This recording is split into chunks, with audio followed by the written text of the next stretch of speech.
Tonight we are demanding answers about the case that has grabbed the Triangle's attention for days. We are asking new questions of leaders about the killing of Raleigh teacher Zoe Welsh and how law enforcement handled Ryan Camacho, the man accused of killing her. Yeah, we have also talked with many people since Zoe Welsh was killed. We've learned about encounters with Camacho that went unchecked. We also have new insight into why a man with more than 20 prior arrests was given a plea deal just months before the murder. WRAL spent 3 days trying to talk with the Durham district attorney about her office's handling of Camacho's cases in the past. Today, she told us she stands by how her office addressed the situation. WRAL's Sean Gallagher joining us now live from Durham after asking how a new round of follow-up questions. Sean. Yeah, Ashley, DA Deberry doubling down on that decision to provide a plea agreement for Camacho last year, saying they handled everything correctly with these cases. But if public outcry is any opinion of this, they disagree. In the days since Zoe Welsh's death, criticism has poured in over the handling of Ryan Camacho over the years, including by Durham County District Attorney Satana Deberry.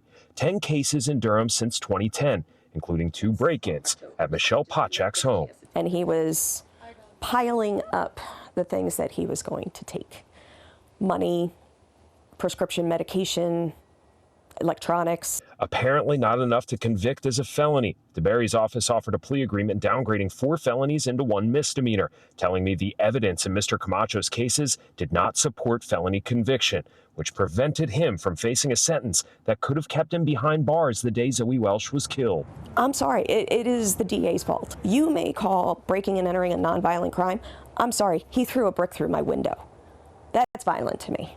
Deberry continued, saying in these situations it's natural to look for someone to blame. However, the 2021 and 2024 cases were handled appropriately based on the information and evidence available at the time.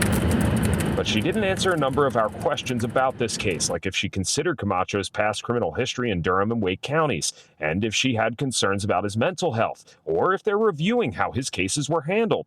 So I took those questions to other city leaders. How confident are you in how she can try cases in the county? Yeah, I think confidence is subjective. She does her job, I do mine, and I know how people feel about me sometimes. It's good and bad and in between. I'm sure there are people that feel the same about her, so I refrain from my, whether good, bad, or in between. And Mayor Leonardo Williams, not the only person avoiding a stance on Deberry. Mayor Pro Tem Javier Caballero said that it would be inappropriate for her to make comment about this while Deberry is in the middle of a re-election run at this time. Now, while Deberry did decline my invite for a sit-down interview today, I made it clear to her that invite is open-ended whenever she's available. In Durham, Sean Gallagher, WRAL News.